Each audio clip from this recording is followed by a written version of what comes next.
3.5 शक्तिपीठांपैकी अर्धपीठ असलेला आदिमायेचा सप्तशृंगी गड. गडावर आहे 18 भुजांची 8 फूट उंच असलेली देवीची मूर्ती. 4800 फूट उंच सप्तशृंग गडावर आहे आदिमाया विराजमान. आठवड्याच्या वाराप्रमाणे ठरतात देवीचे आभूषणे आणि वस्त्रालंकार.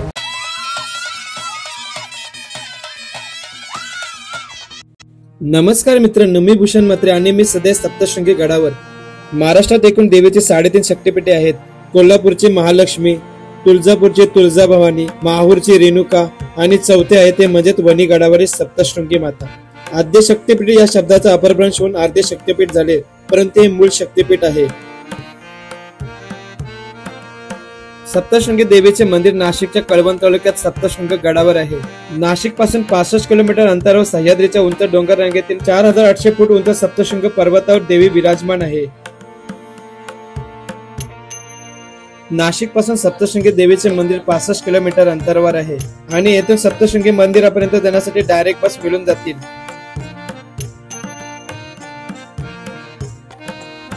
नाशिक वरून प्रवास करताना रस्त्यामध्ये सप्तशृंगी घाटाचे सुंदर असे नजारे बघत 2 तासामध्ये आपण मंदिरापर्यंत पोहोचून जातो.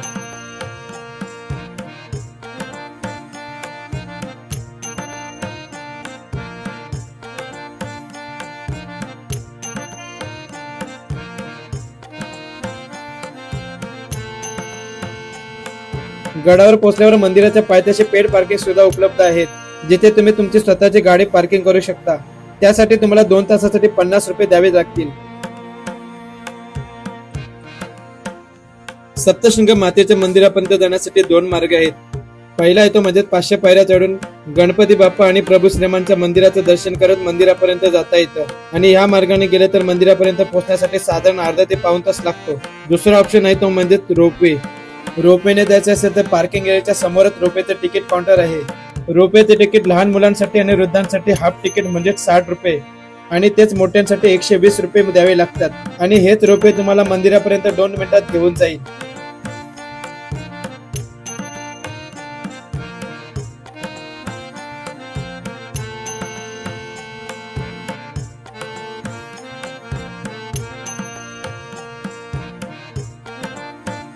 सप्तशृंग देवीचे मंदिर गुहेच्या जवळ असून गाभाऱ्याला शक्तिद्वार, सूर्यद्वार आणि चंद्रद्वार असे 3 दरवाजे आहेत आणि या तिन्ही दरवाज्यातून आईचं दर्शन करता येतं. सप्तशृंग गड आणि आदिमाईच्या इथल्या आख्यायिकेनुसार देवी देवतांना त्रास देणाऱ्या महिषासुर या राक्षसाचा वध याच ठिकाणी आईने केला होता. मंदिरात प्रवेश केल्यानंतर आईचे 8 फूट उंच आणि 18 भुजांची प्रसन्न मुद्रेतील मूर्तीचे दर्शन होतं. देवीच्या 18 हातामध्ये विविध आयुधे आहेत. डोक्यावर सोन्याचा मुकुट, कानात कर्णफुले, नाकात नथ तसेच गळ्यात मंगळसूत्र आणि पुतल्यांचं गाठळ आहे. अशी विविध अलंकार घातलेल्या प्रसन्न मुद्रेतील आईचं दर्शन करता येतं. सकाळी 5 वाजता देवीचे मंदिर दर्शनासाठी उघडले जाते आणि सकाळी 5:30 वाजता देवीची काकड आरती होते. पहाटेची काकड आरती झाल्यावर देवीची मनोभावी पूजा सुरू होते. पूजेनंतर देवीला वस्त्र घातले जातात. सप्तशृंगी आईची मूर्ती 8 फूट उंच असल्यामुळे देवीला पैठणी आणि 11 वार शालू परिधान केला जातो. आईला नेसवण्यात येणाऱ्या पैठणीचे प्रत्येक दिवसानुसार रंग ठरलेले आहेत. सोमवारी पांढरा किंवा रामा रंगाची साडी, मंगळवारी हिरवा, बुधवारी जांभळा, गुरुवारी पिवळा, शुक्रवारी निळा आणि शनिवारी लाल तसेच रविवारी गुलाबी रंगाची साडी देवीला नेसवली जाते. वर्षभरात आईचे 3 प्रमुख उत्सव साजरे केले जातात. पहिले म्हणजे शंखभरी पौर्णिमा, दुसरी चैत्र पौर्णिमा आणि तिसरा आश्विन नवरात्रीचा उत्सव सप्तशृंग गडावर साजरा केला जातो. तसेच काकडधारक कावडीने विविध धार्मिक क्षेत्रावर जल घेऊन देवीचा अभिषेक सुद्धा केला जातो.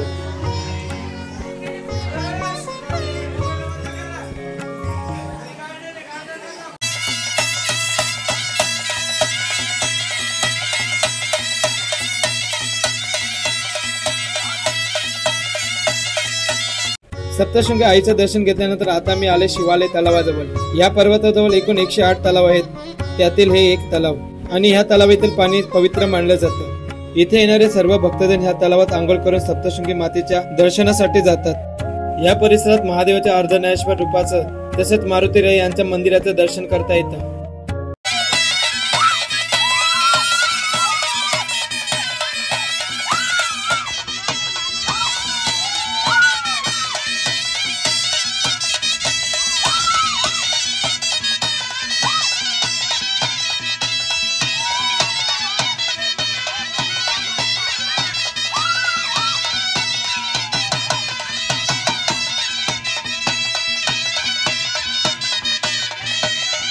कोजागिरी पौर्णिमेच्या निमित्त येथे छबिना मिरवणूक सुद्धा काढली जाते। या शिवालय तलावामध्ये स्नान करून सोबत आणलेल्या देवींना शास्त्रोक्त पद्धतीने अभिषेक करत अर्धनारी नटेश्वर देवीचे पूजन करून छबिनेला सुरुवात होते। सप्तशृंगी माता, यल्लमा माता आदी देवींच्या मूर्तीला श्राशृंगार करून नैवेद्य, साडी चोले यांचा छबिना मिरवणूक काढला जातो। शिवालय तलावाजवळ एक पुरातन शिव मंदिर सुद्धा आहे। हे मंदिर हेमाडपंथी शैलीतील असून काळ्या दगडांपासून बनवलेले आहे।